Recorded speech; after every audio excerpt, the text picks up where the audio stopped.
మన కోసం కాదు, దేవుని కోసం మనం ప్రభు సాక్షిగా బ్రతుకుతున్నాం ఇక్కడ. ఓకే, అంటే మనల్ని చూసిన ఎదుర్కొన్న ప్రతి వాళ్ళు నిన్ను చూసి యేసుని గుర్తుపట్టాలి. Praise the Lord. ఓకే, అర్థమైందా? ఓకే, లాస్ట్ వీక్ చెప్పింది పీటర్ని కలుసుకున్న, oh they are with Jesus. జాన్ని కలుసుకున్న, he is also with Jesus. పౌల్ని కలుసుకున్న, పౌల్కి విజిటేషన్ వచ్చింది. ఆమేన్. అర్థమైంది ఓకేనా? అర్థమైంది ఓకేనా? లూకాని కలుసుకున్న, ఇతను కూడా 12 మంది దాంట్లో. యూదాని కలుసుకుంటే చెప్పండి యూదా కలుసుకుంటే చెప్తారా లేదా? బట్ మధ్యలో తన యొక్క ఫలాన్ని పోగొట్టుకున్నాడేమో కానీ ఎవరిని కలుసుకున్నా, డిసైపుల్స్ని ఎవరిని సెకండ్, తోమాని కలుసుకున్నా, తోమాలు ఉన్నా ఎవరన్నా ఇక్కడ? ఎవరు లేరు, దేవునికి ఇష్టం. తోమాని కలుసుకున్నా మనం ఏం గుర్తుపడతాం? ఎవరిని చూస్తాం? అవును కదా? సో ప్రజలు కూడా మనల్ని చూసి మనం కలుసుకున్నప్పుడల్లా మన నుంచి ప్రభుని చూడాలంట. So humble yourself on to the Lord. దేవుని ఎదుట నిన్ను నువ్వు తగ్గించుకోవడం వల్ల ప్రభు నిన్ను ఖచ్చితంగా హెచ్చిస్తాడు. ఆమేన్. సామెతల గ్రంథం 3:34 త్వరగా. అపహాసకులను ఆయన అపహసించును, దీనుడి ఎడల ఆయన దయ చూపును.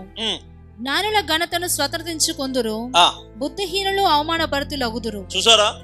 అంటే ఇక్కడ ఇంగ్లీష్ లో ఉందంటే వాక్ విత్ మాకర్స్. అంటే ఏంటిదంటే అపహాసకులతోని నువ్వు నడుస్తున్నట్టయితే ఏం నేర్చుకుంటాం? సాయంత్రం అయితే ఊగే వాళ్ళతో స్నేహం చేస్తే ఏమొస్తుంది? అర్థమవుతుంది కన్నా? So who is your friends? నీ స్నేహితులు ఎవరో చూద్దాం. ఓకే ఓకే, వాక్ విత్ మోకస్ అంటే అపహాసకులతోని మనం నడుస్తూ ఉంటే మనలో కూడా అలాంటి క్వాలిటీస్ వస్తాయంట, అలాంటి గుణగానాలు వస్తాయి. అలాంటి సర్టిఫికేట్లు ఎవరు ఇస్తారంటే ఫస్ట్ కుటుంబం ఇస్తుంది, తర్వాత బయట ఇస్తుంది. ఓకే, అందుకనే డోంట్ వాక్ విత్ మోకర్స్, అపహాసకులు. అందుకే కీర్తనలు 1వ అధ్యాయంలో ఏముంటుందండి? అపహాసకులు కూర్చునగా ఈవెన్ ఇన్ దిస్ జనరేషన్ లో ఇప్పుడు కూడా ప్రస్తుతానికి ఏమైందంటే క్రైస్తవులు కూడా, విశ్వాసులు కూడా, ఓకే, వాళ్ళు భక్తిగా బైబిల్ పట్టుకొని పోయే వాళ్ళు కూడా దేవుని క్రియలను చూసి, వాక్యాన్ని చూసి కూడా వక్రీకరణ చేసి ఏం చేస్తున్నారంటే మొక్కస్, అపహాసకులుగా మారిపోయారు. అందుకే వాళ్ళతో కూడా స్నేహం చేయడం మంచిది కాదు. మార్చుకో, ఎవరో అంటే మార్చుకో. హల్లెలూయా. ఓకే, అది ఒక వ్యక్తి ఏమన్నా తెలుసా? Tell me who is your friend, I will tell you who you are. నీ స్నేహితుడు చెప్పు, నువ్వెవరో చెప్తా నేను. Is it true? నీ స్నేహితుడు చెప్పు, తర్వాత చెప్తా నువ్వెవరు. అందుకనే నీ స్నేహితుడు ఎవరు ఉండాలంటే భక్తిపరుడు ఉండాలా, విశ్వాసంతో ఉండాలా, తగ్గింపు స్వభావం కలిగి ఉండాలా, ప్రతి విషయంపై ఆధారపడి దేవుని పైన ఆధారపడే వాళ్ళు ఉండాలా. రా ప్రార్థన చేద్దాం దా, రా దేవుని సన్నిధిలో గడుపుదాం దా, రా ఆలోచిద్దాం, దేవుని వాక్యంలో సర్చ్ చేద్దాం అనే ఈ ఆత్మీయ స్నేహితుడు గనక నీకుంటే గనక you are a blessed person. 100 మంది కాదు కావాల్సింది, ఒక్కరు కావాలా. రాను ఏమైపోతుందంటే సాయంత్రం ఊగే వాళ్ళతో స్నేహం చేస్తే నీకున్న అడ్వాంటేజ్ ఏంటంటే నువ్వు పొద్దున్న కూడా స్టార్ట్ చేస్తావు. హల్లెలూయా, హల్లెలూయా. సో అనాయింటింగ్ అట్లా ట్రాన్స్ఫర్ అవుతుంది, ఇంపార్టేషన్ అట్లా వచ్చేస్తుంది. దేవునికి స్తోత్రం. హల్లెలూయా. అలాంటి స్నేహితులు యేసునామమున మీ జీవితాల నుంచి వెళ్ళిపోదురు గాక, లేదా మార్చబడుదురు గాక. ఇలా కార్యం దేవుడు జరిగించును గాక. హల్లెలూయా. ఎందుకు ఈ మాట చెప్తున్నా అంటే నువ్వు హెచ్చించబడాలా, నువ్వు బ్లెస్ అవ్వాలా, నువ్వు క్రీస్తు కొరకు నిలబడాలా. హల్లెలూయా. అనేకుల ఎదుట నువ్వు సాక్షిగా బ్రతకాలా. టిల్ ద ఎండ్ నువ్వు జీవించు సంవత్సరం వాళ్ళన్నీ ఆయన కొరకు నువ్వు సాక్షిగా బ్రతకాలా.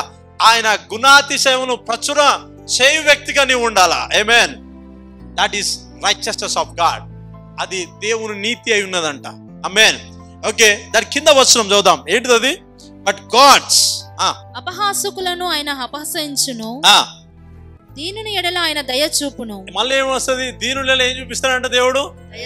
హల్లెలూయా. when favor of God comes, ఎప్పుడైతే దేవుని దయ దిగి వస్తుందో, బైబిల్లో అబ్రహాం యుద్ధకి కృప వచ్చిందంట, దేవుని దయ దిగి వచ్చిందంట. దేవుని దయ దిగి వస్తే ఇప్పటికీ అబ్రహాం పేరు పలికితేనే మనకు ఆశీర్వాదం అంట. బా, ఎవరన్నా తెలుసా? నీ పేరుని నేను హెచ్చిస్తా అన్నాడు. నీ పేరు అంటే ఎవరైనా శపిస్తే గ్రేట్, నీ నామాన్ని గొప్పగా హెచ్చిస్తా. ఎవరైనా శపిస్తే నేను వాళ్ళని శపిస్తా, ఎవరైనా బ్లెస్ చేస్తే ఏం లేదు, ఇక్కడ దూరం ఉండి యేసు నామమున అబ్రహాము దీవించబడును గాక అంటే దీవెన వచ్చేస్తుంది అంట. వాట్ ఏ గ్రేట్ బ్లెస్సింగ్ అండి. ఆ రకంగా మన లైఫ్ ఉండును గాక, చేంజ్ అవును గాక. అర్థమవుతుందా? అర్థమవుతుందా? వాక్యము నీ హృదయాంతరంలోకి వెళ్ళును గాక. హల్లెలూయా. నువ్వు మర్చిపోకుండా యేసు రక్తంతో ముద్రిస్తున్నా in the name of Jesus. Hallelujah. So దీనులు దేవుని కృపను పొందుకుంటారంట, దీనులు దేవుని కటాక్షమును పొందుకుంటారంట. దేవుని కటాక్షం ఏ కుటుంబం పైకి వచ్చినా, ఏ వ్యక్తి పైకి వచ్చినా ఆ వ్యక్తి జీవిత కాలమంతయు ప్రభుకి సేవకుడిగా, ఆరాధికుడిగా, విశ్వాసిగా బ్రతికి తీరుతాడంతే. Praise the Lord. Hallelujah. So మనం ఏం చేయాలంటే హంబుల్ యువర్ సెల్ఫ్. ప్రతిసారి మనం ఏం చేయాలంటే హంబుల్ యువర్ సెల్ఫ్.